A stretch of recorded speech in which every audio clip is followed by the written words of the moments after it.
విచిత్రం ఛానల్లోకి శ్రోతలందరికీ స్వాగతం. ఇవాల్టి మన ఛానల్లోని కథ కురూపి రాకుమారి. ఈ కథను రాసిన వారు మాచిరాజు కామేశ్వరరావు. ఇక కథలోకి వెళ్దాం. రాజుపాలెం అనే ఒక కుగ్రామంలో ఉండే పార్థుడనే యువకుడికి ఇక ఆ గ్రామంలో ఉండాలని అనిపించలేదు. తండ్రి చేసిపోయిన అప్పులు తీర్చటానికి ఉన్న ఒక్క ఇల్లు అమ్మవలసి వచ్చింది. వాడు బ్రతుకు తెరువు కోసం ఒకనాటి సూర్యోదయం వేళ ఆ గ్రామం వదిలి రాజధాని నగరానికి ప్రయాణమయ్యాడు. మధ్యాహ్నానికల్లా వాడు అడవి మధ్య ఉన్న చింతల దిబ్బ ప్రాంతం చేరాడు. అక్కడ దిబ్బ మీద గుడిసె ఒకటి ఉంది. మంచినీళ్ల కోసం వాడు ఆ గుడిసెను సమీపించాడు. ఆ గుడిసె మంత్రాల మరిడమ్మది. 25 ఆమె ఆ గుడిసెలో ఒంటరిగా నివసిస్తుంది. పార్థుడు 4 సార్లు గట్టిగా కేకవేసి పిలిచాక మంత్రాల మరిడెమ్మ గుడిసె తలుపులు తీసి బయటకు వస్తూ, ఎవడ్రా వాడు? ఏమా ధైర్యం? నా అంతదాన్ని అలా కేకలేసి పిలవటమేనా? అన్నది కోపంగా. మరిడమ్మ నుదిటి మీద పెద్ద ఎర్రని బొట్టు, మెడ నిండా రకరకాల పూసల దండలు, జడలు కట్టిన రాగిరంగు జుట్టు, పిల్లికళ్ళు, తీవ్రమైన కంఠస్వరం ఇవన్నీ చూసి కాస్త భయపడ్డాడు పార్థుడు. అయితే వాడు తనని తాను సర్దుకొని, మాంచి ఎండన పడి వచ్చాను, కాసిని మంచినీళ్ళిచ్చి పుణ్యం కట్టుకో అత్తా అని అన్నాడు. అది విని మరిడమ్మ, వరసలు కలిపే వాళ్ళంటే నాకు చచ్చేంత చిరాకురా అబ్బి. సరే నీళ్ళేం కర్మ, ఏకంగా కోడి కూర రొట్టెలు తిని కాసేపు నడుం వాల్చి చల్లబడ్డాక వెలుదువుగాని లోపలికి రా అంటూ గుడిసెలోకి దారి తీసింది. అక్కడ మరిడమ్మ పెద్ద విస్తటిలో వడ్డించిన కోడి కూర, రొట్టెలు తింటూ పార్థుడు, అద్భుతమైన కూర, అమోఘమైన రొట్టెలు, నిజంగానే నీ చేతిలో ఏదో మంత్రముందత్తా అని అన్నాడు. ఆ మాటలకు మరిడమ్మ పొంగిపోయింది. సాయంత్రం పార్థుడు నగరానికి బయలుదేరబోతూ ఉండగా సంగతి తెలుసుకున్న మరిడమ్మ, అక్కడ నీకు తెలిసిన వాళ్ళెవరైనా ఉన్నారా? నీ దగ్గర డబ్బేమైనా ఉందా అని అడిగింది. రెంటికి లేదన్నట్టుగా తల ఊపాడు పార్థుడు. మరిడమ్మ పెద్దగా నవ్వి, చూడబోతే నువ్వు సత్యకాలపు సత్తయ్యలా ఉన్నావు. ఆ మాయదారి పట్నంలో నువ్వు నెగ్గుకు రాలేవురా అని అన్నది. ఇక ఏమనాలో తెలియక పార్థుడు మౌనంగా ఊరుకున్నాడు. మరిడమ్మ ఆప్యాయంగా, నీ మాటకి ఏ మాట కామాటే చెప్పుకోవాల్రా అబ్బి. ఏ చక్రవర్తికి లేని కల ఉంది నీ ముఖంలో, ఆ తలకాయ మీదికి కిరీటం ఒకటే తక్కువ అని అన్నది. రూపం ఇచ్చిన బ్రహ్మ నుదిటి మీద మంచి రాత రాయలేదు, నన్నేం చెయ్యమంటావు అన్నాడు పార్థుడు. మరిడమ్మ ఒక్క క్షణం ఆలోచిస్తూ ఊరుకొని, సరే 4 రోజుల పాటు నా దగ్గర ఉండు. అత్త అంటూ వరస కలిపావు, నీ తలరాత సరిచేస్తాను, మన రాకుమారిని నీకిచ్చి పెళ్లి చేస్తాను అని అన్నది. వేళాకోళమాడటానికి నీకెవరు దొరకలేదా అత్తా? నువ్వు ఉండమంటున్నావు కనుక అలాగే ఉంటాను. రాజును చేస్తానంటూ ఆశ పెట్టవలసిన అవసరమే లేదు అన్నాడు పార్థుడు. మరిడమ్మకు రాకుమారి మీద చాలా అభిమానం. మహారాణి నిండు చూలాలుగా ఉన్నప్పుడు మహారాజుతో కలిసి వనవిహారానికి వచ్చింది. ఆ సాయంత్రం వాళ్ళు తిరిగిపోతూ మరిడమ్మ ఉండే చింతల దిబ్బ ప్రాంతానికి వచ్చారు. ఆ సమయంలో ఒక చిరుతపులి చెట్టు మీది నుంచి రాజు ఉన్న రథం మీదికి దూకింది. రాజైతే ఆ చిరుతను చంపాడు. కానీ రాణి భయంతో కంపించిపోవటంతో పురిటి నొప్పులు ప్రారంభమయ్యాయి. మరిడమ్మ ఆమెను గుడిసెలోకి తీసుకెళ్లి పురుడు పోసింది. రాణి ఒక కురూపి ఆడపిల్లను కని బిడ్డను కళ్ళ చూడకుండానే కన్ను మూసింది.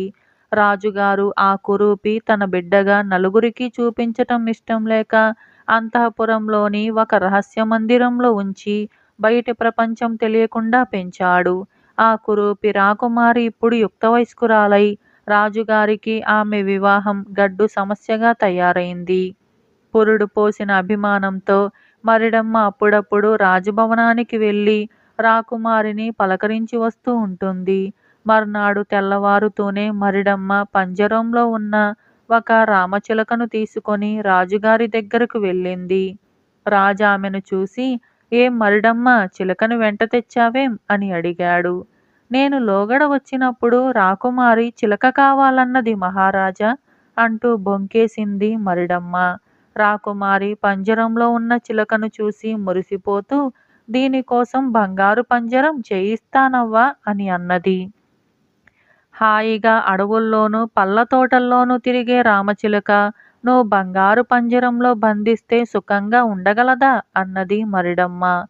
అడవులు తోటలు ఎక్కడ ఉంటాయి, ఎలా ఉంటాయి అని కుతూహలంగా అడిగింది రాకుమారి. అవన్నీ నాతో పాటు వస్తే చూపిస్తాను. అక్కడ ఎవరడిగినా నువ్వు నా మనవరాలివని చెప్పాలి. నిన్నిలా తీసుకెళ్తే మీ నాన్న నా తల నరికి కోటగుమ్మానికి వేలాడదీస్తాడు.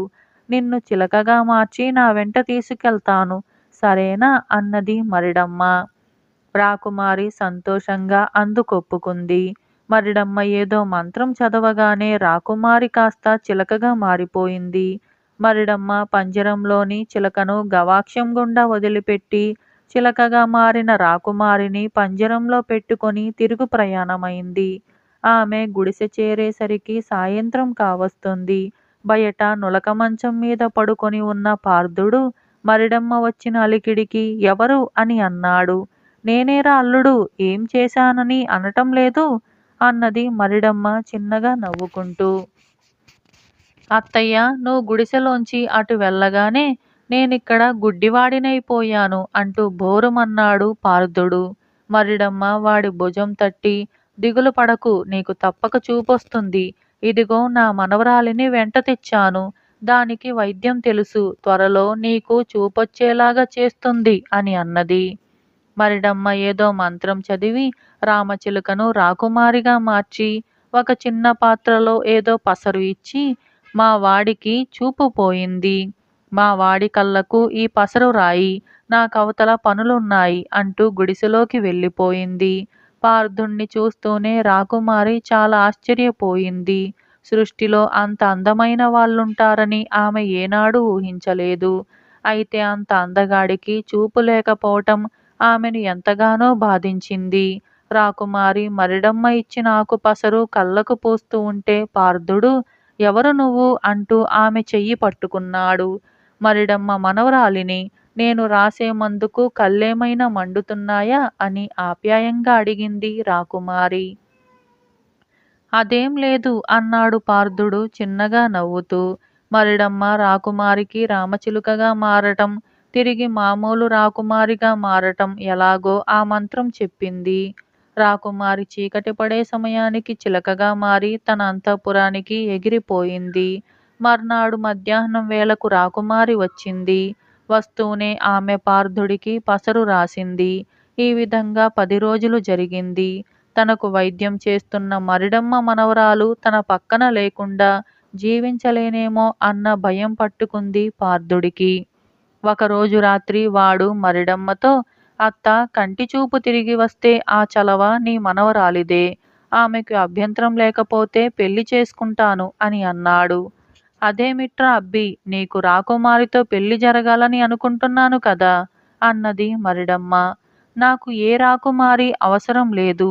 పెళ్ళంటూ చేసుకుంటే నీ మనవరాల్నే చేసుకుంటాను అన్నాడు పార్థుడు చాలా పట్టుదలగా.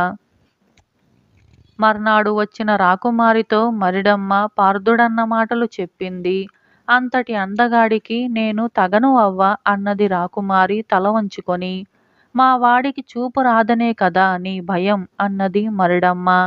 అందుకు రాకుమారి కంగారు పడి, అదేం మాట అవ్వ, ఆయనకు చూపు లేకపోయినా నాకుందిగా అని అన్నది. మరిడమ్మ సంతోషంగా, ఇద్దరికీ ఒకరి మీదొకరికి ఇంత ఇష్టంగా ఉన్నప్పుడు ఇంకా దాగుడు మూతలెందుకు, రాజ్యం కోసం కాక నిన్ను నిన్నుగా ఇష్టపడేవాడికిచ్చి నీ పెళ్లి జరిపించాలని మీ నాన్నగారి ఆశ.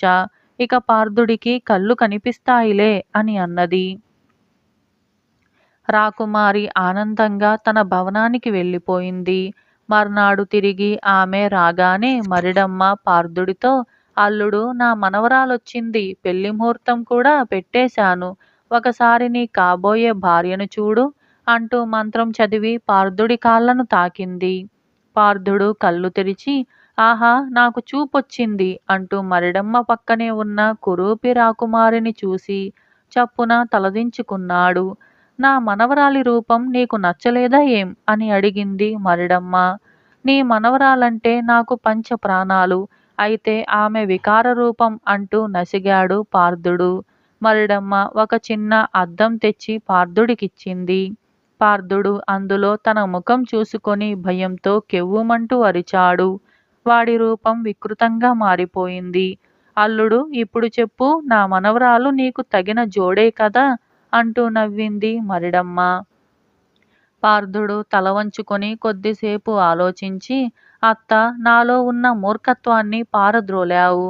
ఈ పెళ్లి నేను మనస్ఫూర్తిగా చేసుకుంటాను అంటూ మరిడమ్మ అందించిన బంతిపూల దండను కురూపి రాకుమారి మెడలో వేశాడు. ఆశ్చర్యం! ఆ మరుక్షణం కురూపి రాకుమారి బంగారు దేహఛాయతో అతిలోక సుందరిగా మారిపోయింది. ఆ క్షణమే పార్థుడికి తన పూర్వరూపం వచ్చేసింది. మరిడమ్మ ద్వారా జరిగిన దాని పూర్వపరాలు విన్న రాజు రాజ్యం కోసం కాక కోరి కురూపిగా ఉన్నప్పుడు తన కుమార్తెను వివాహమాడిన పార్థుణ్ణి ఎంతగానో మెచ్చుకున్నాడు. ఆ తరువాత కొంతకాలానికి రాజు కాలధర్మం చెందగా పార్థుడు రాజై ఎన్నో సంవత్సరాల పాటు ప్రజారంజకంగా రాజ్యపాలన చేశాడు. ఇలా కురూపి రాకుమారి అనే ఈ కథ సమాప్తమైంది. అలాగే మరొక కథ మహామల్లు. ఇది కర్ణాటక జానపద కథ. ఇక కథలోకి వెళ్దాం. ఒకప్పుడు కర్ణాటక ప్రాంతంలోని శంభావతి నగరాన్ని శంబలుడనే రాజు పరిపాలించేవాడు. ఆయన ఆస్థానంలో గొప్ప గొప్ప మల్లులు, వీరులు ఉండేవారు. ఒకప్పుడు మహామల్లుడనే గొప్ప వస్తాదు శంబలుని ఆస్థానానికి వచ్చాడు. ఆయన దేశ దేశాలలో ఎంతో మంది మల్లులను గెలిచి ఘనమైన బిరుదులు, పతకాలు, సత్కారాలు పొందినవాడు. నన్ను ప్రపంచంలో ఎవ్వరూ జయించలేరు అని చేతికి తోడా వేసుకున్న మొనగాడు. మహామల్లు శంబల మహారాజు వద్దకు వెళ్ళి, మీ ఆస్థానంలో నన్ను గెలిచే వాళ్ళెవరైనా ఉన్నారా అంటే, సరే, లేకపోతే ఓడిపోయినట్టుగా ఒప్పుకొని నాకు బిరుదు పత్రం ఇప్పించండి అని సవాలు చేశాడు. అందరూ తెల్లబోయారు. ఏమీ చెప్పటానికి రాజుకు తోచింది కాదు. వెంటనే మంత్రి లేచి రాజుకు ఏదో సైగ చేసి, దానికేముంది ప్రభు, మన ఆస్థానంలో ఉంటూ ఉండే చండ ప్రచండ దౌర్జండ గుండమల్లుకు ఈ లోకంలో సాటి ఎవరు? వారు ఇప్పుడు ఊరికి వెళ్ళి ఉన్నారు కదా, ఎల్లుండి ఈ పాటికి రానే వస్తారు. వస్తూనే ఈ మహామల్లుకు బదులు చెప్పను చెబుతారు అని అన్నాడు. వెంటనే మహామల్లుకు సమస్త మర్యాదలతోనూ చక్కటి బసను ఏర్పాటు చేయబడిచారు. మహామల్లు బసలో కూర్చున్నవాడే కాని మంత్రి మాటలు విన్నప్పటి నుంచి అతడి మనస్సు అదొకలాగా మారిపోయింది. పరిచారకులను దగ్గరికి పిలిచి ఆ గుండుమల్లును గురించి బోగట్టాలు అడిగాడు ఆత్రంతో. అందుకు పరిచారకులు, ఆయనేనండి ఇక్కడి మల్లులందరికీ గురువు. వారు యోగ సాధనలో ఉంటారు. తగినంత పని కలిగి ఇక ఆస్థానం పేరుపోతుందేమో అనే సమయం వస్తే తప్ప సామాన్యంగా ఆయన బయటికే రారు అని చెప్పారు. మర్నాడు మహామల్లు బసకు సమీపంలోనే ఒక ప్రత్యేక భవనం ఏర్పాటు చేశారు. దానికి ఒక బ్రహ్మాండమైన సింహద్వారం అమర్చారు.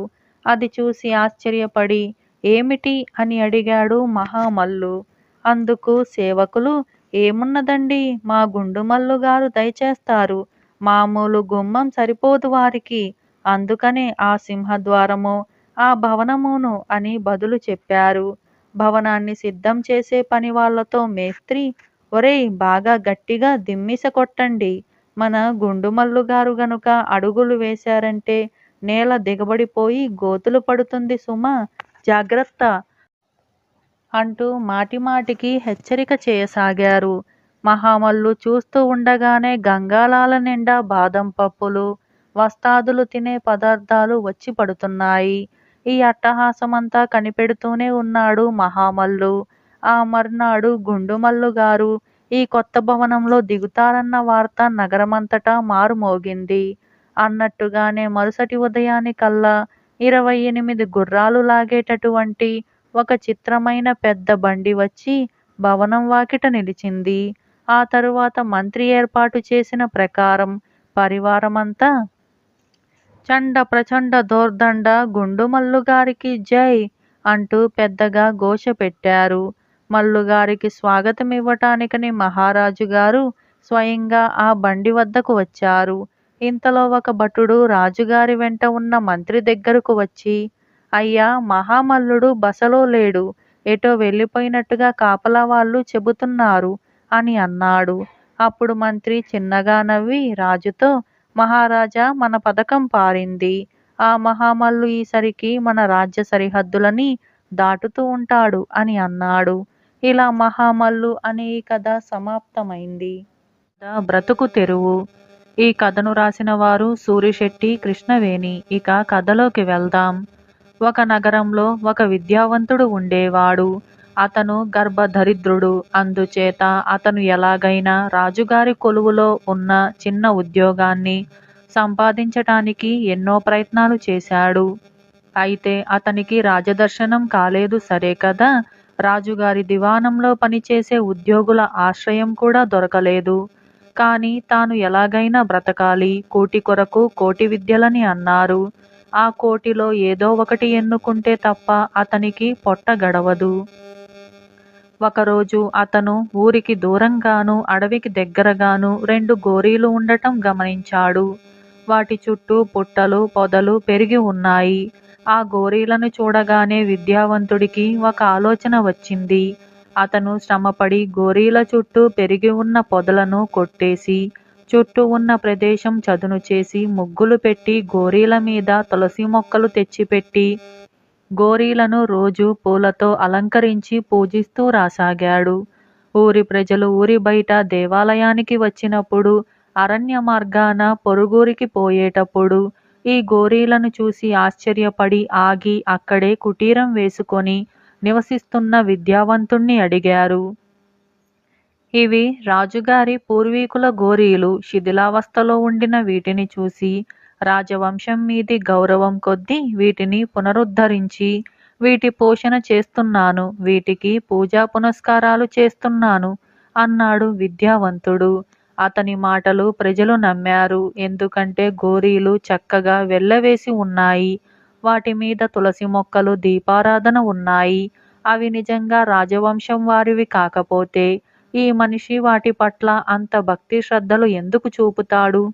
ఊరి ప్రజలు కూడా ఆ గోరీల పట్ల శ్రద్ధాసక్తులు కనబరిచి దేవాలయానికి వచ్చినట్టుగా వచ్చి గోరీల దీపారాధనకు చేతనైనంతలో నూనె డబ్బులు ఇవ్వసాగారు. వారిలో కొందరు భక్తితో గోరీలకు ప్రదక్షిణ చేసి కోరికలు కోరసాగారు. గోరీలకు మొక్కుకొని ప్రదక్షిణలు చేసిన వారి కోరికలు తీరుతున్నాయని విద్యావంతుడు వచ్చే జనంలో చల్లగా ప్రచారం చేశాడు. అలా త్వరలోనే ఆ గోరీలు గొప్ప యాత్రాస్థలం అయ్యాయి. ఈ సమాచారం క్రమంగా రాజుగారి దాకా వెళ్ళింది. ఆ గోరీలు నిజంగా రాజవంశానికి చెందినవో కావో, రాజవంశానికి చెందినవే అయితే ఇంతకాలము ఎలా మరుగున పడిపోయాయో విచారించి తెలియపరచమని రాజుగారు మంత్రికి ఉత్తర్వు ఇచ్చాడు. మంత్రిగారు గోరీలను పరిశీలించి రమ్మని పరిశోధకులను పంపాడు. వాళ్ళు వచ్చి గోరీల మీద 2 పేర్లు చెక్కి ఉన్న సంగతి తెలుసుకున్నారు. అవి కాక అక్కడక్కడ ఏవో చిహ్నాలు కూడా చెక్కి ఉన్నాయి. ఆ వివరాల వల్ల వెంటనే ఏమీ తేలలేదు. రాజుగారు తమ వంశవృక్షం వివరాలు తెప్పించి పరిశీలింపజేశాడు. 14 తరాల క్రితం ఆ గోరీల మీది పేర్లు గల భార్యాభర్తలు దేశాన్ని పాలించినట్టుగా స్పష్టమైంది. గోరీల మీద ఉండిన చిహ్నాలు కూడా ఆనాటి రాజవంశపు చిహ్నాలే. మన వంశ ప్రతిష్టను తన స్వశక్తితో పునరుద్ధరించిన ఆ మనిషికి ఏమిచ్చినా మన రుణం తీరదు అని రాజు విద్యావంతుణ్ణి తన వద్దకు పిలిపించి, ఆ గోరీలు రాజవంశానివని ఏ ఆధారంతో కనిపెట్టగలిగావు అని ఆసక్తిగా అడిగాడు. మహారాజా, నేనేమీ కనిపెట్టలేదు. మరో విధంగా తమ దర్శనం లభించక కంటపడిన గోరీలను బ్రతుకు తెరువుగా ఉపయోగించుకున్నాను. నా ఈ మోసం తమ దాకా వస్తుందనుకోలేదు. నన్ను మన్నించండి. నా మోసం ప్రజలకు చెప్పుకొని మరొక బ్రతుకు తెరువు చూసుకుంటాను. గర్భదరిద్రుణ్ణి. నాకు విద్య అయితే అబ్బింది కానీ ఎంత ప్రయత్నించినా ధనం అబ్బింది కాదు అన్నాడు విద్యావంతుడు. నువ్వు ఎవరినీ మోసగించలేదు. అవి రాజవంశపు గోరీలే. మధ్యకాలంలో రాజవంశంలో దీర్ఘకాలపు కలతలు సాగి ఆ గోరీల విషయం పూర్తిగా మరుగున పడిపోయింది.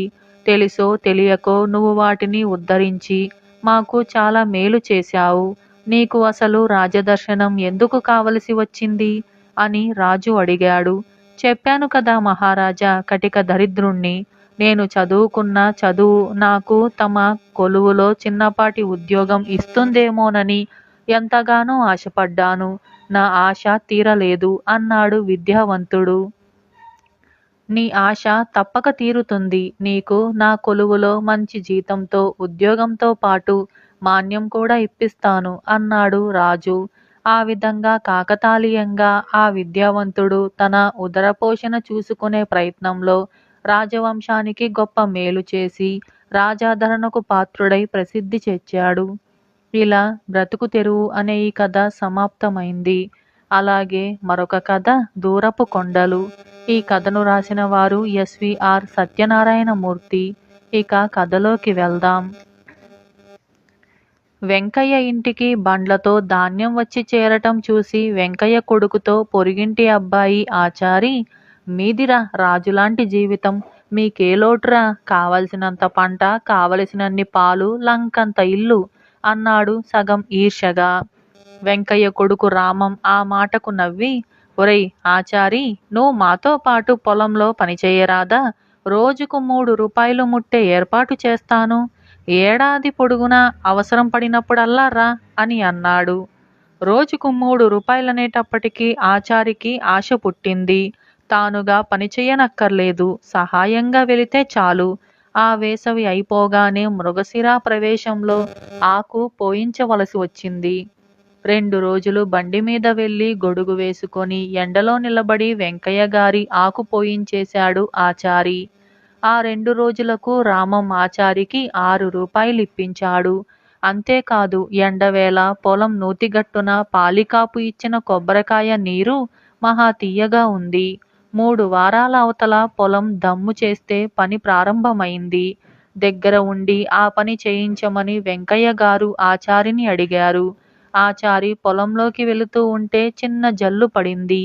మళ్ళా గట్ల మీదుగా జారు బురదలో పొలంలోకి వెళుతూ దారిలో ఆచారి 2 సార్లు జారి పడ్డాడు. ఇక 2వ రోజు అతను కర్ర గొడుగు పట్టుకొని అతి కష్టం మీద వెళ్ళగలిగాడు. వానాకాలం కదా, ఎప్పుడు వర్షం పడేది తెలియదు. మొత్తం మీద వారం రోజులు కష్టపడి దమ్ము చేయించాడు అతను. తరువాత 3 రోజుల పాటు రోజు 100 మంది కూలీలను పెట్టి ఊడ్పులు చేయించవలసి వచ్చింది. ఆ 10 రోజులు అతను రోజు ఉదయం 9 గంటలకు పోయి సాయంకాలం 6 గంటలకు ఇల్లు చేరేవాడు. 10 రోజులకు లెక్కపెట్టి 30 రూపాయలిచ్చేశాడు వెంకయ్య గారు. నీళ్లలో తిరగటం వల్ల ఆచారికి కాళ్ళు ఒరిసిపోయి దురదలు పట్టుకున్నాయి. వర్షంలో తడవటం వల్ల జలుబు చేసి 2 రోజులు జ్వరం కూడా వచ్చింది.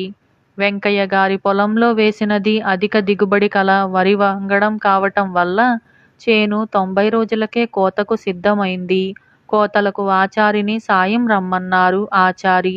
రామము వెంకయ్య గారు పొలంలో 3 ఇల్లారాలు వేసుకొని 3 దిక్కులలో కాపలా పడుకునేవారు. రాత్రివేళ పనలు ఎవరు పట్టుకుపోకుండా చూడటానికి. చలికాలం కావటం వల్ల చర్మం చిట్లేంత చలి. ఇల్లారాలోకి మంచు ప్రవేశించి లోపల ఉన్న వాళ్లను గజగజలాడించేది. కోత, పనలు ఆరటము, కుప్పలు వేయటము మొత్తం వారం రోజుల పనయింది. ఆ వారం రోజులకు గాను ఆచారికి 25 రూపాయలు ముట్టజెప్పారు. వ్యవసాయదారులు ఏ విధంగా కష్టపడేది ఆచారికి ఇప్పుడిప్పుడే బోధపడసాగింది. సాయంగా ఉన్న వాళ్ళకే ఇంత కష్టంగా ఉంటే పనిచేసే రైతులకి ఇంకెంత కష్టమో ఆచారి ఊహించుకున్నాడు. సంక్రాంతి పండుగ ముందు నూర్పులు జరిగినప్పుడు ఒక 10 రోజుల పాటు ఆచారి మళ్ళీ వెంకయ్య గారి పొలానికి కాపు వెళ్ళవలసి వచ్చింది. కల్లంలో గింజలు దొంగతనం జరగకుండా చూడాలి. ఒకనాటి రాత్రి ఎవరో దొంగలు పొలంలోకి ప్రవేశించి కల్లంలో పనలు అడుగు నుంచి 4 బస్తాల ధాన్యం తీసేశారు. వారి జాడ తెలిసి పాలేర్లు రైతులు వారిపై దాడి చేశారు. దొంగలు బస్తాలు వదిలి పారిపోయారు. నిజంగా వాళ్ళు దొంగలు కారు. ఆచారిని భయపెట్టటానికి రామం నియమించిన మనుషులే వాళ్ళు. బళ్ళు ధాన్యంతో ఇల్లు చేరాయి. ఆచారే దగ్గర ఉండి ధాన్యాన్ని గాదెల్లో పోయిస్తున్నాడు. రామం అతనితో, ఒరే ఆచారి, ఎలా ఉందిరా వ్యవసాయం? కిందటేడు నువ్వేమన్నావో గుర్తుందా అని అన్నాడు. ఏదో బళ్ళతో ధాన్యం మీ ఇంటికి చేరటం చూశాను, కానీ ఈ సాధక బాధకాలు ఇన్ని ఉన్నాయనుకోలేదురా. నీ ధర్మమా అని నాకు కొంత కష్టపడి పనిచేయటం అలవాటైంది అన్నాడు ఆచారి.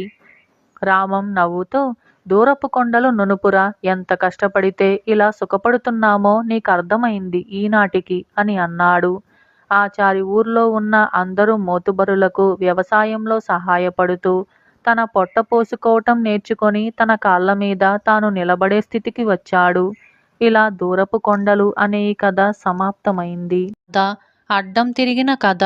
ఈ కథను రాసిన వారు కె.కె. రావు. ఇక కథలోకి వెళ్దాం. ఒక ఊళ్ళో భద్రయ్య అనే నిరుపేద ఉండేవాడు.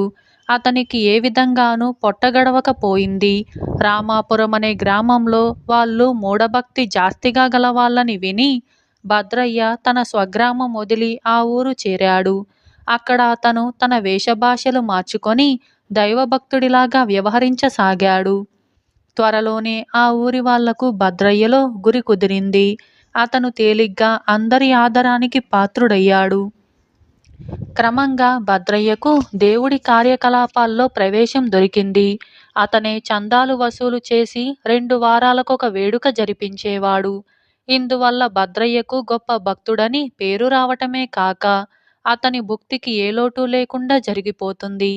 ఈ పాటి విజయం సాధించాక భద్రయ్యలో ఆశ తల ఎత్తింది. బాగా డబ్బు సంపాదించాలని, ఎప్పటికైనా 1 లక్ష వెనకేసుకోవాలని అతను నిశ్చయించుకున్నాడు. అతను మహాశివరాత్రి కోసం కాచుకున్నాడు. రేపు మహాశివరాత్రి అనగా భద్రయ్య గ్రామస్తులను గ్రామ చావిడి వద్ద సమావేశపరిచి, భక్తులారా, రేపే మహాశివరాత్రి. రేపు మన శివాలయంలో 1,00,000 దీపాలు వెలిగించాలి. రాత్రంతా భజనలు జరపాలి. అలా చేసినట్లయితే మన గ్రామం ఇంకా అభివృద్ధికి రాగలదు అని అన్నాడు. ఇలా దీనికి అందరూ ఒప్పుకున్నారు. భద్రయ్య చుట్టుపక్కల గ్రామాల్లో కూడా చందాలు వసూలు చేసి శివరాత్రి ఉత్సవాల్లో పాల్గొనటానికి ఆ గ్రామాల వారినందరినీ ఆహ్వానించాడు. జనం తండోపతండాలుగా వచ్చి పడ్డారు. ఉదయం నుంచి ఆలయంలో కోలాహలంగా భజనలు, అర్చనలు, అభిషేకాలు ప్రారంభమయ్యాయి. భద్రయ్యను అపర శివుడిగా ఎంచుకుంటూ ఎంతో భక్తితో మసులుకునే వారిలో పాపడు అనే బేదవాడొకడు ఉన్నాడు. భద్రయ్య పాపడి చేతిలో 2 రూపాయలు పెట్టి వాడితో రహస్యంగా ఏదో చెప్పాడు. భద్రయ్య చెప్పింది వినగానే పాపడికి అంతులేని ఆశ్చర్యం కలిగింది. వాడు తనలో తాను, ఈ పిచ్చిమొహోడు నిజంగా భక్తుడనుకున్నాను. వీడు దేవుడి పేరు చెప్పి తింటున్నది చాలక దేవుడి పేర ఉండే మాన్యానికే ఎసరు పెడతాడా? వీడి అంతు తేల్చి తీరాల్సిందే అని అనుకున్నాడు. ఆ రాత్రి శివాలయంలో 1,00,000 దీపాలు వెలిగాయి. ఆలయం దేదీప్యమానంగా ప్రకాశిస్తోంది. శివ సంకీర్తన జోరుగా సాగుతోంది. భజనలో భద్రయ్య, పాపడు కూడా పాల్గొన్నారు. మధ్యలో భద్రయ్య కన్ను మలిపాడు. వెంటనే పాపడు ఒక్క గావుకేక పెట్టాడు. భజన నిలిచిపోయింది. పాపడు శివతాండవం ప్రారంభించాడు. అందరూ హడలిపోయారు. భద్రయ్య లేచి నిలబడి, భక్తులారా, శంకరుడు పాపణ్ణి ఆవహించాడు. నిన్న రాత్రి పరమేశ్వరుడు నా కలలో ప్రత్యక్షమై ఇవాళ ఏదో విధంగా సాక్షాత్కరిస్తానని చెప్పి అంతర్ధానమయ్యాడు. అది నిజమైంది. శంకరుడికి మన భక్తిలో ఏదో దోషం కనిపించిందని నా అనుమానం అని అన్నాడు. తరువాత భద్రయ్య పాపడికేసి తిరిగి, స్వామి, మా వల్ల జరిగిన లోపమేమిటో సెలవివ్వండి. తమ ఆజ్ఞ అక్షరాలా నిర్వర్తిస్తాము అని అన్నాడు. అప్పుడు పాపడు భద్రయ్యతో, భక్త, నా ఆజ్ఞ ఏమిటో నీకు కలలోనే చెప్పాను. ఈ పాపకూపం నుంచి బయటపడటానికి ఇష్టం లేక వీరందరి ముందు నిజం దాచిపెట్టి నా ఆగ్రహానికి గురయ్యావు. నీవు ఇప్పటికే నా సేవ చేసి అంతులేని పుణ్యం సంపాదించావు. నన్ను చేరుకోవటానికి ఈనాడు మహా పవిత్రమైన దినం. అందుచేత ఇవాళ జీవ సమాధి పొంది నన్ను చేరుకోమని నిన్ను కలలో హెచ్చరించాను. నా ఆజ్ఞను ధిక్కరించావు అంటూ పాపడు దబాల్న కింద పడిపోయాడు. కొద్దిసేపట్లో పాపడికి పూనకం దిగిపోయినట్టుగా కనపడింది. వాడు మళ్ళీ మామూలు మనిషి అయ్యాడు. ఈలోపుగా అక్కడ చేరిన భక్తులు చాలా ఆర్భాటం చేశారు. ఆహా! జన్మంటే భద్రయ్య గారిదే జన్మ. స్వయంగా శివుడే వచ్చి తన వద్దకు ఆహ్వానించాడు. 1,00,00,000 మందిలో ఒకడికి కూడా అంత అదృష్టం పట్టదు అని కొందరు భద్రయ్యను అభినందించారు. భక్తుల్లో కొందరు భద్రయ్య సమాధి కోసం పలుగులు పారలు తీసుకొని గొయ్యి తవ్వటం ప్రారంభించారు. భద్రయ్యకు కాళ్ళు చేతులు చల్లబడ్డాయి. తనకు ఇంత ద్రోహం చేసిన పాపడి మీద కోపంతోనూ ప్రాణభయంతోనూ అతను వణికిపోతున్నాడు. భక్తులు అతని వద్దకు వచ్చి, స్వామీ, ఆలస్యమెందుకు, దయచేయండి, గొయ్యి తయారయింది అని అన్నారు. నేను అప్పుడే సమాధి అయితే ఎలాగా? బోళాశంకరుడికేం వచ్చేయమంటాడు? నేనింకా చెయ్యవలసిన పనులు ఎన్నో ఉన్నాయి. నేను పోతే ఈ గ్రామం గతేం కాను అని భద్రయ్య అభ్యంతరం చెప్పాడు. గ్రామస్తులు ఇందుకు ఒప్పుకోలేదు. భలే వాడివయ్యా, ఆ పరమేశ్వరుడే వచ్చి పిలుస్తుంటే వాళ్ళనంటావేంటి? మేమే నిన్ను బలవంతాన ఉంచేసుకుంటామనుకొని ఆ దేవుడు మాపైన మూడవ కన్ను తెరవడు, ఇంకా నయం అంటూ అందరూ ఏకమై భద్రయ్యను గుంటకేసి తోసుకుపోసాగారు. భద్రయ్యకు ముచ్చెమటలు పోశాయి. అతను ఒక్కసారి అందరినీ విదిలించేసుకొని, పాపడు, రక్షించు, నన్ను బలాన్మరణాన్నించి కాపాడు, నీ మేలు మరువను అంటూ వెళ్ళి పాపడి కాళ్ళమీద పడ్డాడు, బావురుమని ఏడుస్తూ. ఇది మిగిలిన వాళ్లకు అర్థం కాలేదు. అందరూ ఆశ్చర్యపడి పాపడికేసి ప్రశ్నార్థకంగా చూశారు.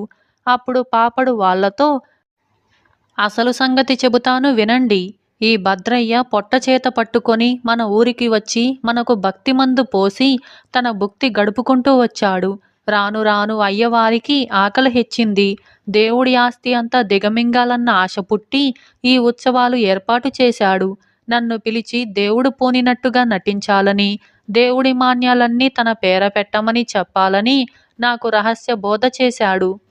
అయ్యవారి అసలు రంగు తెలిసింది. మీతో చెబుదామనుకున్నా, కానీ నా మాటలు మీరు నమ్మరని అనుమానం వేసింది.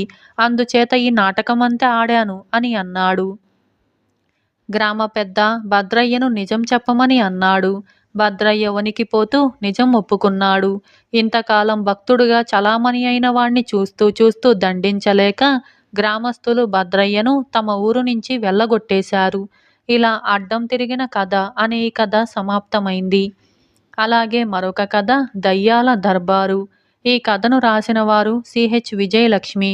ఇక కథలోకి వెళ్దాం.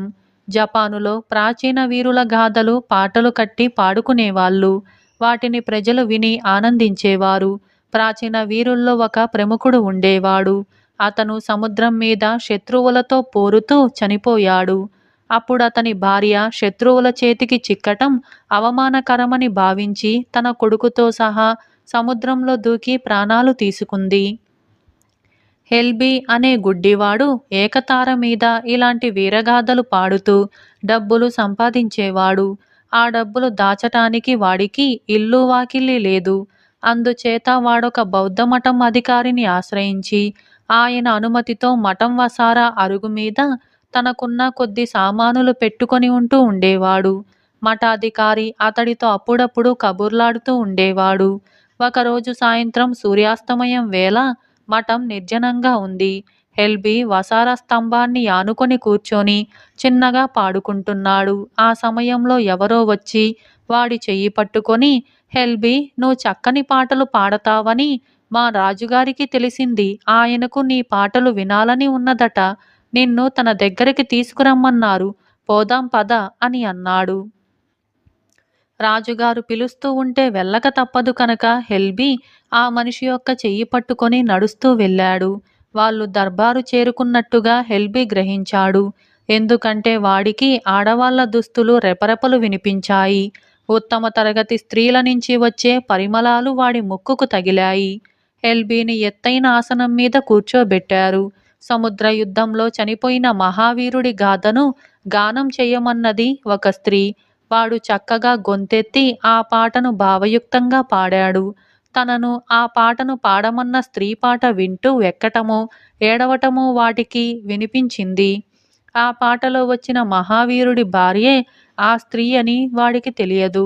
హెల్బీని దర్బారుకు తీసుకుపోయిన మనిషే అతన్ని తిరిగి మఠానికి చేర్చి, ఇలాగే ఒక వారం రోజుల పాటు దర్బారుకు వచ్చి పాడావంటే మా రాజుగారు నీకు మంచి బహుమానం ఇస్తామన్నారు అని చెప్పి వెళ్ళిపోయాడు. ఇలా 2-3 రోజులు హెల్బీ దర్బారుకు వెళ్ళి వచ్చాడు. రాత్రిపూట అతను సావిడి అరుగు మీద ఉండటం లేదని మఠాధికారికి తెలిసింది. గుడ్డివాడు కదా, ఎక్కడికి పోతున్నాడా అని ఆశ్చర్యం వేసి హెల్బీని కనిపెట్టి చూడమని ఆయన 2 నౌకర్లను పంపించాడు. సాయంకాలం 6 గంటల వేళ హెల్బీ తనంతట తానే బయలుదేరి వేగంగా నడుచుకుంటూ పోవటం చూసి నౌకర్లు ఆశ్చర్యపడ్డారు. అలా అతన్ని నడిపించే వ్యక్తి వాళ్లకు కనిపించలేదు. వాళ్ళు హెల్బీని అనుసరించి శ్మశానానికి వెళ్ళారు. అక్కడ వాడు ఒక ఎత్తైన బండ మీద కూర్చొని ఏకతార మీటుతూ పాట ప్రారంభించాడు. ఇది చూసిన నౌకర్లు హెల్బీని సమీపించి చెరొక రెక్క పట్టుకొని మఠానికి లాక్కొచ్చి మఠాధికారి ముందు కూలవేశారు. హెల్బీ ఆయనతో జరిగిందంతా చెప్పాడు. అంతా విని మఠాధికారి ఆశ్చర్యపోయాడు. ప్రాచీన వీరులు యుద్ధాలు చేసిన ప్రదేశము, శ్మశానము ఆ మఠానికి సమీపంలోనే ఉన్నాయి. ఆ వీరుల ప్రేతాత్మలు తమ కథలను వినటానికి హెల్బీని రోజు తీసుకుపోతూ ఉండాలి. నిన్ను తీసుకుపోయి పాడిస్తున్నవి దయ్యాలు. వాటితో స్నేహం చేశావంటే అవి నిన్ను సర్వనాశనం చేసి తీరుతాయి అని మఠాధికారి హెల్బీతో అన్నాడు. హెల్బీ అందుకు భయపడ్డాడు.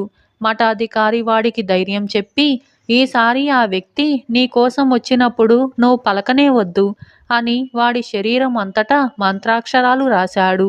అయితే ఆయన హెల్బీ చెవుల మీద మంత్రాక్షరాలు రాయటం మర్చిపోయాడు. అందుచేత హెల్బీ కోసం మరొకసారి వచ్చిన దయ్యానికి హెల్బీ శరీరంలో చెవులు తప్ప ఏమీ కనిపించలేదు. ఆ దయ్యం హెల్బీ చెవులు పట్టుకొని బలంగా లాగి తెంచుకుపోయింది. హెల్బీకి భరించరాని ఆవేదన కలిగింది. కానీ ఆ బాధను సహించి అతడు కిక్కురుమనకుండా ఊరుకున్నాడు. మఠాధికారి హెచ్చరిక అతడికి బాగా గుర్తుంది. దయ్యాల దర్బారులో పాడినందుకు నాకు లభించిన బహుమతి ఇదే అనుకున్నాడు హెల్బీ.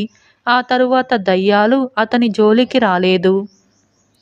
ఇలా దయ్యాల దర్బారు అనే ఈ కథ సమాప్తమైంది. అలాగే మరొక కథ రోగానికి తగిన చికిత్స. ఈ కథను రాసిన వారు అజ్జరపు హనుమంతరావు. ఇక కథలోకి వెళ్దాం. పూర్వం కాశ్మీర దేశంలో హిమబిందు అనే మహాపండితుడు ఉండేవాడు. ఆయన 64 విద్యల్లోనూ ఆరితేరినవాడు. ఆయన దగ్గర శిష్యులుగా చేరి చదువుకున్న వారిలో అన్ని విద్యల వారు ఉన్నారు. అయినప్పటికీ జ్యోతిష్యంలో ఆయనకు సాటిలేని పేరు ఉండేది. ఆ కారణం చేత ఆయనకు ఆస్థానంలోనూ ప్రజల్లోనూ గొప్ప పలుకుబడి మర్యాద ఉండేది. దేశంలో ఇంకా ఎందరో గొప్ప పండితులు ఉన్నప్పటికీ వారంతా హిమబిందు ముందు ఏమాత్రమూ రాణించేవారు కాదు. అందుచేత వారికి ఆయన మీద చాలా ఈర్ష్యగా ఉండేది. కాశ్మీరు రాజు మందమతి. అతనికి కాస్త తలతిక్క కూడా ఉండేది. చెప్పుడు మాటలు విని అప్పుడప్పుడు అవివేకపు పనులు చేసేవాడు. హిమబిందు అంటే గిట్టని పండితులందరూ ఒకసారి కూడబలుక్కొని రాజు వద్దకు వెళ్ళి, మహారాజా, ఈ హిమబిందుతో చావొచ్చి పడింది. తనకు తెలియని శాస్త్రం లేదని లోకాన్ని నమ్మించాడు. ఎవడైనా తాను హిమబిందు శిష్యుడినంటే చాలు, వాడికి బ్రహ్మరథం పడుతుంది లోకం అంటూ అంతులేని చాడీలు చెప్పారు. ఇదంతా విన్న మీదట రాజుకు హిమబిందును పరీక్షించాలని అనిపించింది. అతనికి ఎలాంటి పరీక్ష పెట్టాలో అది కూడా పండితులే చెప్పారు. మర్నాడు రాజు హిమబిందును తన దర్బారుకు పిలిపించి 3 వ్యక్తులను హిమబిందుకు చూపించాడు. వారిలో ఒకడు వెర్రిబోగులవాడు, రెండోవాడు జన్మతః చెవిడి మూగా కూడా, మూడవది స్త్రీ. ఆమె పుట్టుగుడ్డిది. మొదటివాణ్ణి పండితుణ్ణి చేయమని, రెండోవాణ్ణి మూగతనము చెవుడు పోగొట్టమని, మూడోవాణ్ణి నాట్యగత్తెనుగా తయారు చేయమని రాజు హిమబిందును ఆదేశించాడు. రాజుగారి మాటలు విని హిమబిందు నిర్ఘాంతపోయాడు. ఈ 3 పనులు చేయటానికి ఎంతకాలం పడుతుంది అని రాజు హిమబిందును అడిగాడు. 3 మాసాలకు తక్కువ పట్టదనుకుంటాను అన్నాడు హిమబిందు.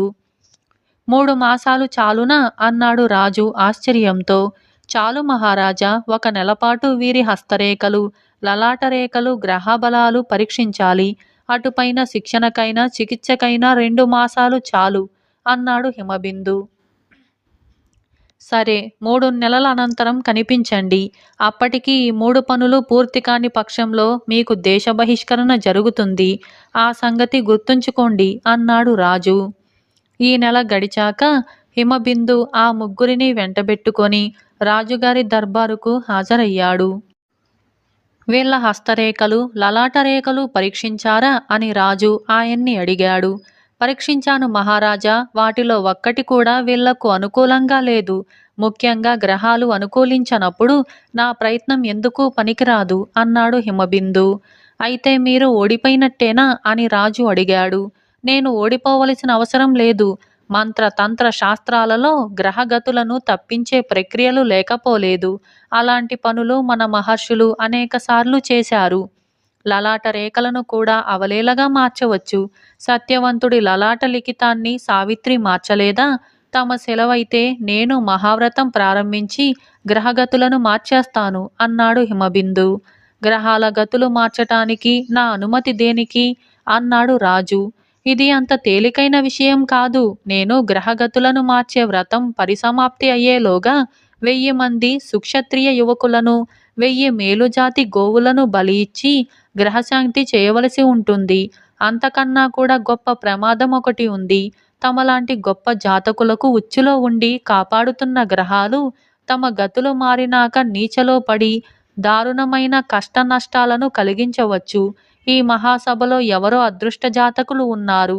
వారంతా ఆమోదించినట్లయితే నా వ్రతాన్ని ఇవాళే ప్రారంభిస్తాను అన్నాడు హిమబిందు. ఈ మాటలు వినగానే రాజుకు కాళ్ళు చేతులు చల్లబడ్డాయి.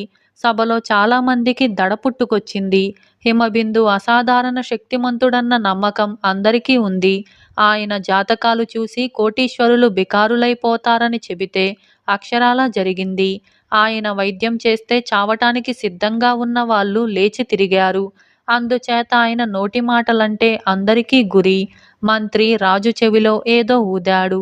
రాజు హిమబిందుకేసి తిరిగి, సరే అయితే ప్రస్తుతానికి ఈ ముగ్గురిని వాళ్ళ గ్రహచారానికి వదిలేయండి అని అన్నాడు. తరువాత ఆయన ఆనవాయితీ ప్రకారం హిమబిందుకు కానుకలు ఇచ్చి ఆయన మీద చాడీలు చెప్పిన వారిని దేశం నుంచి పంపించేశాడు. ఇలా రోగానికి తగిన చికిత్స అనే ఈ కథ సమాప్తమైంది. అనాతో ఐశ్వర్యం. ఈ కథను రాసిన వారు ఇందుకూరి లక్ష్మీపతిరాజు. ఇక కథలోకి వెళ్దాం. ఒక గ్రామంలో రత్తయ్య అనే పాలేరు ఒక భూస్వామి దగ్గర పనిచేసేవాడు. అతను భూస్వామి పశువుల శాలలోనే ఒక మూల పెళ్ళాం బిడ్డలతో కాపురముంటూ తన రెక్కల కష్టంతోనే సంసారం ఈదుకుంటూ వస్తున్నాడు. ఒకనాటి రాత్రి రత్తయ్యతో అతని భార్య, ఎన్నాళ్ళు గడిచినా మనకు కడుపుకే జరగకుండా ఉంటే రేపు మన పిల్లల గతి ఏమయ్యేటట్టు? మనకిక మోక్షం లేదా అని అన్నది. దానికి రత్తయ్య, వ్యాపారం చేస్తే ఎంత డబ్బైనా సంపాదించవచ్చు, కానీ వ్యాపారం చెయ్యాలంటే డబ్బుండాలి. నాకు తెలివితేటలు తక్కువై కాదు. పెట్టుబడికి 1 అనా ఉంటే నెల తిరగకుండానే 1000 రూపాయలు లాభం చేద్దును. కానీ ఆ అనా ఏది అని అన్నాడు. భార్యాభర్తల మధ్య జరిగిన ఈ సంభాషణ గోడ అవతల ఉన్న భూస్వామి చెవులో పడింది. తన పాలెగాడు అనాతో ఏం వ్యాపారం చేస్తాడో, లాభం ఎలా తెస్తాడో చూడాలనుకొని ఆయన గోడ మీది నుంచి 1 అనా కాసు రత్తయ్య గుడిసె పక్క పడేలాగా వేశాడు. మర్నాటి ఉదయం కసువు ఊడుస్తూ ఉంటే ఆ అనా కాసు రత్తయ్య భార్యకు దొరికింది. ఆమె దాన్ని తీసుకుపోయి భర్తకు చూపుతూ, అనా ఉంటే పెట్టుబడి చేసి లాభం తెస్తానంటివిగా, ఇదిగో అనా అని అతడికి ఇచ్చింది. రత్తయ్య దాన్ని తీసుకొని భూస్వామి వద్దకు వెళ్ళి, బాబు, పశువుల శాలలో కసువు ఊడుస్తూ ఉంటే ఈ అనా దొరికింది. ఇది తమదే అయి ఉంటుంది, తీసుకోండి అని అన్నాడు. భూస్వామి ఆ అనా కాసును అటూ ఇటూ తిప్పి చూసి, ఇది నాది కాదు, దొరికింది కనుక నువ్వే ఉంచుకో, ఎందుకైనా పనికి రావచ్చు అని అన్నాడు. రత్తయ్య చిత్తం అని భూస్వామి వద్ద సెలవు పుచ్చుకొని బస్తీకి వెళ్ళాడు. అక్కడ పేదవాళ్లకు చిన్న మొత్తాలు అప్పులిచ్చేవాళ్ళు ఉంటారు. అటువంటి వాడి దగ్గరకు వెళ్ళి రత్తయ్య, అయ్యా, ఈ అనా వడ్డీ కింద ముందుగానే తీసుకొని 1 రూపాయి బదులివ్వండి. మీ రూపాయి సాయంకాలానికల్లా తీసుకొచ్చి మీకిచ్చేస్తాను అని అన్నాడు. ఆ మనిషి ఇచ్చిన రూపాయి తీసుకొని ఇంకొకడి దగ్గరకు వెళ్ళి వాడికి రూపాయి వడ్డీ కింద ముందే ఇచ్చేసి మర్నాడిస్తానని చెప్పి 10 రూపాయలు అప్పు పుట్టించాడు రత్తయ్య. ఆ 10 రూపాయలు వడ్డీ కింద తీసుకొని మరొక వడ్డీ వ్యాపారి రత్తయ్యకు 100 రూపాయలు అప్పిచ్చి కాగితం రాయించుకున్నాడు. దాన్ని తీసుకుపోయి రత్తయ్య ఒక పెద్ద వడ్డీ వ్యాపారస్తుడికిచ్చి, ఇది వడ్డీ కింద తీసుకొని 1000 రూపాయలు అప్పివ్వండి. వారం 10 రోజుల్లో ధాన్యం అమ్మగానే మీ డబ్బుని మీకిస్తాను అని అన్నాడు. అప్పుడు వడ్డీ వ్యాపారి రత్తయ్య ఊరు పేరు, అతన్ని ఎరిగిన భూస్వామి పేరు అంతా విచారించి 1000 రూపాయలు బదులిచ్చాడు. ఆ డబ్బు పుచ్చుకొని రత్తయ్య ఆ రోజే తన 100 రూపాయల బాకీ, 10 రూపాయల బాకీ, రూపాయి బాకీ చెల్లువేసి ఇంటికొచ్చి తన దగ్గర మిగిలిన డబ్బుని భార్యకు చూపించి, చూశావా అనాతో ఎంత డబ్బు పుట్టించానో అంటూ తాను చేసినదంతా చెప్పాడు. ఇదేం సంపాదన, మళ్ళీ అప్పుల వాళ్లకు 1000 కట్టొద్దు, 900 లేవే అన్నది భార్య. అసలు వ్యాపారం చేసినాక ఇంతకింత లాభం వస్తుంది, ఇది లాభం కాదు పెట్టుబడి అన్నాడు రత్తయ్య. మర్నాడు తెల్లవారుజామునే బయలుదేరి రత్తయ్య జొన్నవాడ అనే గ్రామానికి వెళ్ళాడు. ఆ గ్రామం రైతులు జొన్నలు పండిస్తారు. పంట కోతకు సిద్ధంగా ఉంది. రత్తయ్య రైతు అందరినీ కలుసుకొని, ఈ ఏడు మీ పంటంతా నేనే కొంటాను, ఇప్పుడే బయానాలిచ్చేస్తాను. ధాన్యం కొలిచేటప్పుడు నేను చెప్పిన వాళ్లకు గాని నాకు గాని కొలవాలి అంటూ తలా 50, 25 పరక బయానాలిచ్చి కాగితాలు రాయించుకున్నాడు. ధాన్యం ధరలో అతను వారికి లోపమేమీ చేయలేదు. మామూలుగా పట్నం నుంచి వచ్చి కొనుక్కుపోయే వర్తకులిచ్చే ధరే తాను కూడా ఇస్తానని అన్నాడు. రత్తయ్య ఇంటికి తిరిగి వచ్చిన 2-3 రోజుల కల్లా ధాన్యపు వర్తకులు వచ్చి జొన్న పంట యావత్తు పొలం మీదనే అమ్ముడైందని విని కంగారు పడ్డారు. ఎందుకంటే ఈ ధాన్యం మీద తీసే లాభాలతో వాళ్ళు ఏడాది పొడుగునా హాయిగా బ్రతుకుతారు. జొన్నవాడలో పండే ప్రతి గింజకు ముందే బయానా ఇచ్చేసిన వాడు ఫలానా గ్రామంలో ఉండే రత్తయ్య అని వర్తకులకు తెలిసింది. వారు అతన్ని వెతుక్కుంటూ వచ్చి, మా కడుపు కొడితే నీకేం లాభం, మేము తాత ముత్తాతల నాటి నుంచి ఈ ధాన్యం వ్యాపారం చేస్తున్నాం, నువ్వు చూడబోతే ఈ వ్యాపారానికి కొత్త వాడివి, అందుచేత ఆ ధాన్యం మాకు వదిలిపెట్టు అని బ్రతిమాలారు. నేనైతే అంత ధాన్యం ఏం చేసుకుంటాను, మారుబేరానికి అమ్ముకోవలసిందే. వ్యాపార ధర్మం మీకు తెలియంది కాదు కదా. నేను ఇంత ధరకు కొన్నాను, అంతకంటే హెచ్చు వేసి ఆ ధాన్యమంతా నా దగ్గర నుంచి మీరే కొనుక్కోండి అన్నాడు రత్తయ్య. వర్తకులు దారికి వచ్చి రత్తయ్యకు ఒక 1000 రూపాయలు మిగిలేటట్టుగా ధాన్యం ధరని నిర్ణయించారు. రత్తయ్య వారి దగ్గర తీసుకున్న డబ్బులో నుంచి వడ్డీ వ్యాపారస్తుడికి 1000 రూపాయలు ఇచ్చేసి మిగిలిన 1000 రూపాయలు పెట్టి కొంత పొలాన్ని కొనుక్కొని ఇల్లు వేసుకొని పెళ్ళాం బిడ్డలతో సుఖంగా జీవించాడు. రత్తయ్య అన్నంత పని చేసినందుకు భూస్వామి ఎంతో సంతోషించాడు. ఇలా అనాథో ఐశ్వర్యం అనే ఈ కథ సమాప్తమైంది. అలాగే మరొక కథ దయ్యాల కొంప. ఈ కథను రాసిన వారు వసుంధర. ఇక కథలోకి వెళ్దాం. కోదండపాణి అనే యువకుడికి పట్నంలో ఉద్యోగమైతే దొరికింది కానీ ఇల్లు దొరకలేదు. వాడు ఇంటి కోసం 10 మందిని అడిగి అడిగి విసిగిపోయాక శ్రీమంతుడనే అతను తటస్థపడి, ఊరి చివర నాకో మేడ ఉంది, దానికి దయ్యాల కొంప అని పేరుపడి ఎవరు ఆ ఇంట్లో ఉండటం లేదు, నీకు కావాలంటే అందులో ఉండొచ్చు, అద్దె కూడా ఇవ్వక్కర్లేదు అని అన్నాడు. ఇందుకు కోదండపాణి ఎంతో సంతోషించి ఆ రాత్రే అక్కడికి వెళ్ళాడు. ఇంటికి తాళం పెట్టి ఉంది, కానీ కోదండపాణి మెట్లెక్కుతూ ఉండగా తాళం దానంతటదే విడిపోయింది. తలుపులు దానంతటవే తెరుచుకున్నాయి. కోదండపాణికి ఒళ్ళు జలధరించిన ధైర్యంగా లోపలికి వెళ్ళాడు. ఆ మరుక్షణం తలుపులు వాటంతటవే మూసుకున్నాయి. కొంతసేపటికి లోపల పెద్దగా వెలుగు వచ్చింది. ఎదురుగా కోదండపాణికి అస్పష్టాకారం ఒకటి కనిపించింది. నేను ఇంట్లో ఉండే పెద్ద దయ్యాన్ని, నాతో పాటుండే మిగతా 3 దయ్యాలు నా మాట వింటాయి, నువ్వు ఇంట్లో ఉండాలనుకుంటే నన్ను మెప్పిస్తే చాలు అన్నదా అస్పష్టాకారం. కోదండపాణి పెద్ద దయ్యానికి దన్నం పెట్టి, నేను ఈ ఇంట్లోనే ఉంటాను, నువ్వేం చెబితే అది చేస్తాను అని అన్నాడు. అప్పుడు పెద్ద దయ్యం మిగతా 3 దయ్యాలను పిలిచి, ఇది నా భార్య, వీళ్ళిద్దరూ నా కూతుర్లు. నా కూతుర్లిద్దరిలో ఎవరందమైన వారో తేల్చలేక చస్తున్నాను. వాళ్ళిద్దరికీ కోపం రాకుండా అసలు విషయం చెప్పి నా సమస్యను పరిష్కరించు అని అన్నది. కోదండపాణి పిల్ల దయ్యాలు రెండింటిని పరీక్షగా చూసేసరికి అవి పల్లికిలిస్తూ భయంకరంగా నవ్వాయి. వాడు తన భయాన్ని లోలోపలే అణుచుకొని మేకపోతు గాంభీర్యంతో, నేను నిజం చెబితే ఒకరికి తప్పకుండా కోపం వస్తుంది. కాసేపు గడువిస్తే ఆ కోపాన్ని చల్లార్చగలను.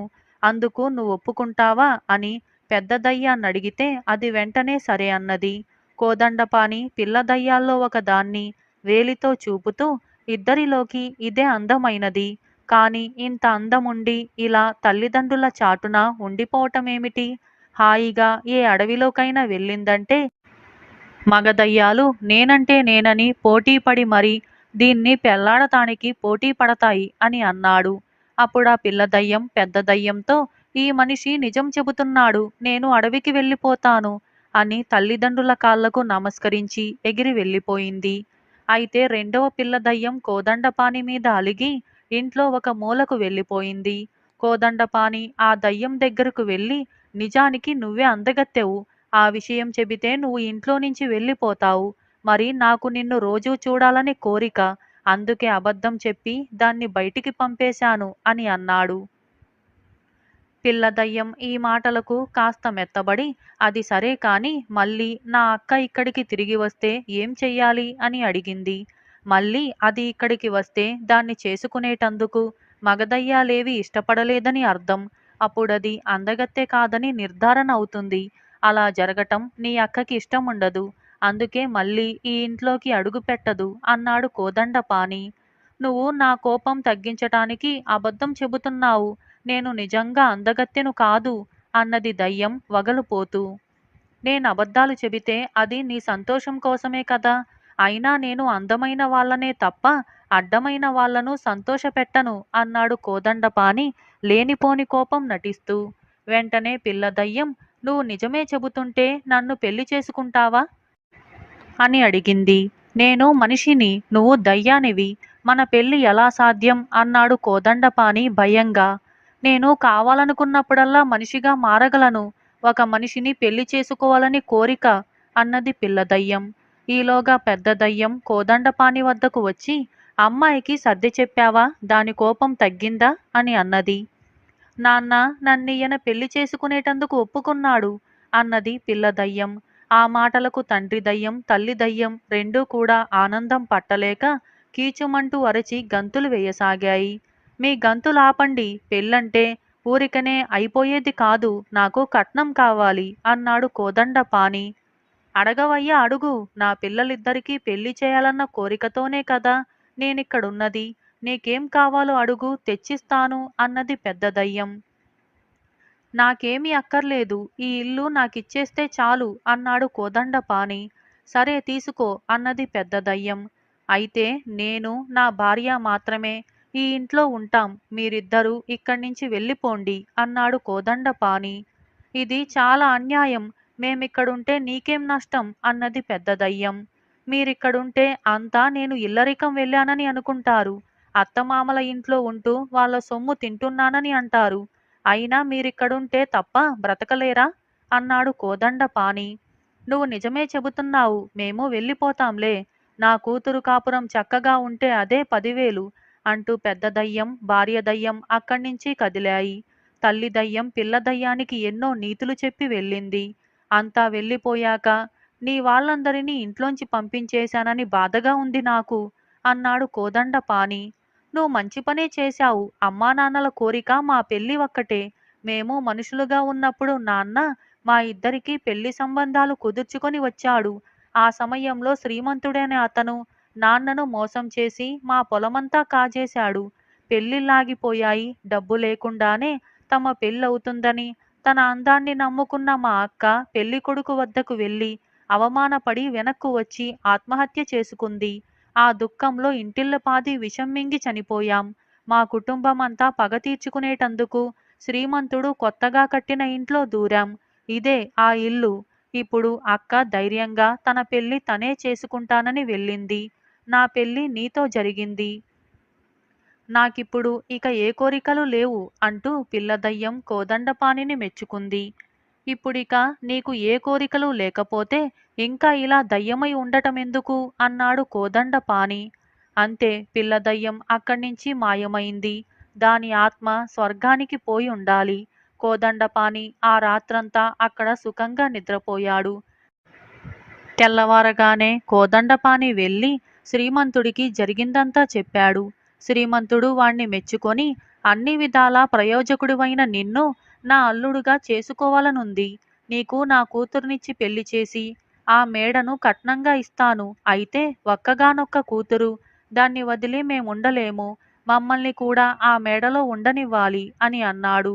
శ్రీమంతుడి కూతురు తార చాలా అందంగా ఉండటంతో కోదండపాణి పెళ్లికి వెంటనే ఒప్పుకుంటూ, మీ అమ్మాయిని పెళ్లాడటానికి నాకెలాంటి అభ్యంతరమూ లేదు. కాని ఇల్లరికపటల్లుడిగా అనిపించుకోవటం నాకు సుతరామూ గిట్టదు. అలా కాకుంటే నేను ఆ దయ్యం చిన్న కూతుర్నే పెళ్లాడి ఉండేవాణ్ణి. దాని ఆకారం వికారమైన బుద్ధి కడిగిన ముత్యం లాంటిది. ఇక కట్నం మాటకొస్తే ఆ కట్నాలు కానుకలంటే అసలే నాకు సరిపడదు. నాకు ఉద్యోగమంటూ ఉంది. ఆ వచ్చే జీతంతో నేను మీ కుమార్తె హాయిగా బ్రతకగలం అని అన్నాడు.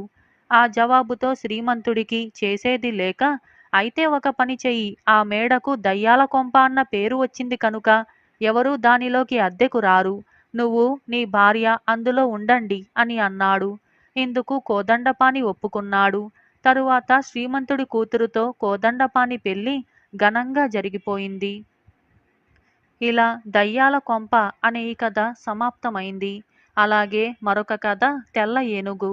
ఈ కథ బర్మా దేశపు జానపద కథ. ఇక కథలోకి వెళ్దాం. పూర్వం బర్మా దేశంలోని ఒక చిన్న రాజ్యాన్ని హోలాంగ్ అనే రాజు పరిపాలించేవాడు. దాని రాజధాని నగరంలో క్వాంగ్యూ అనేవాడు ఎంత మాసిన బట్టలనైనా సరే శుభ్రంగా ఉతికి చలవ చేయటంలో బాగా ప్రసిద్ధికెక్కాడు. ఒకనాటి ఉదయం వేళ క్వాంగ్యూ దగ్గరకు మట్టి పాత్రలు చేయటంలో మంచి నేర్పరి అయిన కమ్మరివాడొకడు వచ్చి, రాజుగారు నా కోసం కబురంపారు.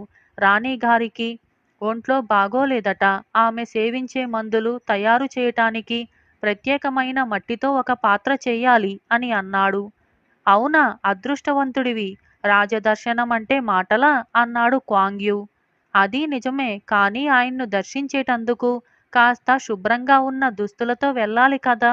ఇదిగో ఈ సంచిలో మాసిన బట్టలు తెచ్చాను. వాటిని రేపు ఉదయానికల్లా బాగా ఉతికి ఇవ్వాలి అని అన్నాడు. ఆ మధ్యాహ్నం క్వాంగ్యూ వాటిని శుభ్రపరిచేటందుకు వేడి నీళ్లల్లో ఉడకబెట్టేసరికి నీలం రంగులో ఉన్న ఆ బట్టల రంగు వెలసిపోయి తెల్లగా అయింది. మర్నాడు కుమ్మరి వచ్చి జరిగింది చూసి క్వాంగ్యూతో పోట్లాటకు దిగి తనకు జరిగిన నష్టాన్ని గురించి రాజుకు ఫిర్యాదు చేస్తానంటూ అతనికి డబ్బులివ్వకుండా వెళ్ళిపోయాడు.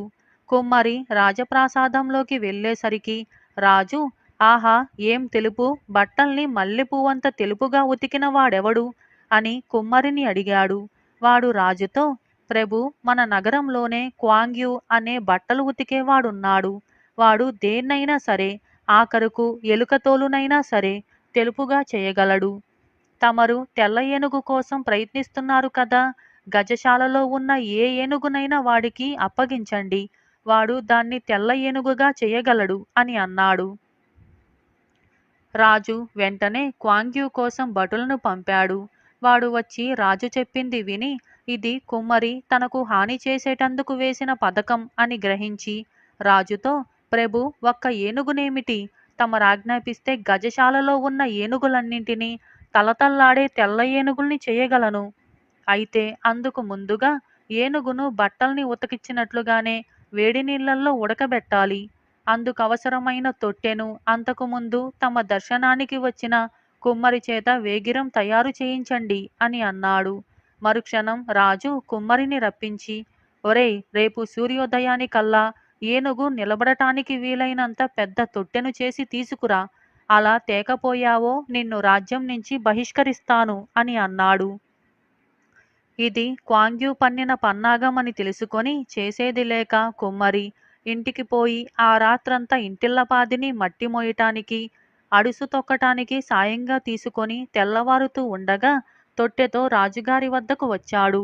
క్వాంగ్యూ తొట్టెలో నీళ్లు పోయించి దాని చుట్టూ మంటలు పెట్టాడు. నీరు వేడెక్కుతూ ఉండగా మావటివాడు గజశాల నుంచి ఏనుగునొకదాన్ని తోలుకొచ్చి తొట్టెలో దింపాడు. దానితో తొట్టె ముక్కలు చెక్కలుగా పగిలిపోయింది. అది చూసి రాజు కొమ్మరికేసి కల్లెర్ర చేసి, ఒరేయ్, నువ్వు చేపట్టిన వృత్తికి అవమానకరం. రేపు సూర్యోదయానికి 2 గడియల ముందుగా గట్టిగా ఉండే మరొక తొట్టెను చేసి తీసుకురాకపోయావో నీ తల కొట్టేయిస్తాను అని అన్నాడు. అలాగే ప్రభు అంటూ కుమ్మరి బయలుదేరి ఆ రాత్రికి రాత్రే రాజ్య సరిహద్దులు దాటి పారిపోయాడు. అది విని రాజు కోపం పట్టలేక ఊరనుంచి కత్తి దూసి క్వాంగ్యూను నువ్వు ద్రోహం తలపెట్టలేదు కదా అని గద్దించాడు. క్వాంగ్యూ రాజుకు వంగి వంగి దన్నాలు పెట్టి, ప్రభు, ఏనుగును నా ఇంటికి పంపండి. రేపీ పాటికి ఏనుగు నాదా లేక ఐరావతమా అని తమరు భ్రమపడగలరు అని అన్నాడు. ఆ రాత్రి క్వాంగ్యూ తన ఇంటి వద్ద మావటివాడు వదిలిపోయిన నల్ల ఏనుగుకు ఒక నిచ్చెన ఆనించి దానిమీద నిలబడి సున్నంతో గోడలకు వెళ్ళవేసినట్టుగా దానికి అరగా 5 సార్లు సున్నం నీళ్లతో వెళ్ళవేశాడు. తెల్లవారి రాజు ఆ ఏనుగును చూసి పరమానంద భరితుడై, ఆహా, తెల్ల ఏనుగు కావాలన్న కోరికే ఈనాటికి తీరింది అని క్వాంగ్యూను మెచ్చుకొని వాడికి 1,00,000 బంగారు కాసులు, ఒక పంచకళ్యాణి గుర్రాన్ని బహుకరించాడు. క్వాంగ్యూ వాటితో ఇంటికి తిరిగి వస్తూనే మూటాముల్లే సర్దుకొని గుర్రం మీద బయలుదేరి సూర్యాస్తమయమవుతూ ఉండగా రాజ్య సరిహద్దులు దాటి ఒక చిన్న నదీ ప్రాంతాన్ని చేరాడు. అక్కడ చిరిగిపోయిన బట్టలతో ఒకడు నదిలో గాలం వేసి చేపలు పడుతూ కనిపించాడు. క్వాంగ్యూ వాడికేసి చూసి గుర్తించి, ఓహో, నన్ను సాధించబోయి కుమ్మరివి జాలరువయ్యావన్న మాట అని అన్నాడు. కుమ్మరి క్వాంగ్యూను చూసి తెల్లబోతూ, ఇక్కడికెందుకొచ్చినట్టు, ఈ గుర్రమేమిటి అని అడిగాడు. అప్పుడు క్వాంగ్యూ వాడికి జరిగిందంతా చెప్పి, పద, నది దాటి మరొక రాజ్యం చేరి ఎవరి వృత్తులు వాళ్ళం చేసుకుంటూ మిత్రుల్లాగా బ్రతుకుదాం అని అన్నాడు. ఇలా తెల్ల ఏనుగు అనే ఈ బర్మా జానపద కథ సమాప్తమైంది. ఇటువంటి మరిన్ని కథల కోసం ఇప్పుడే మన ఛానల్ని సబ్స్క్రైబ్ చేసుకోండి. మీకు ఈ కథ నచ్చిందా? అయితే ఇప్పుడే లైక్ చేయండి. అలాగే మీకు ఏ కథ నచ్చిందో నాకు కామెంట్ సెక్షన్లో కామెంట్ చేయండి.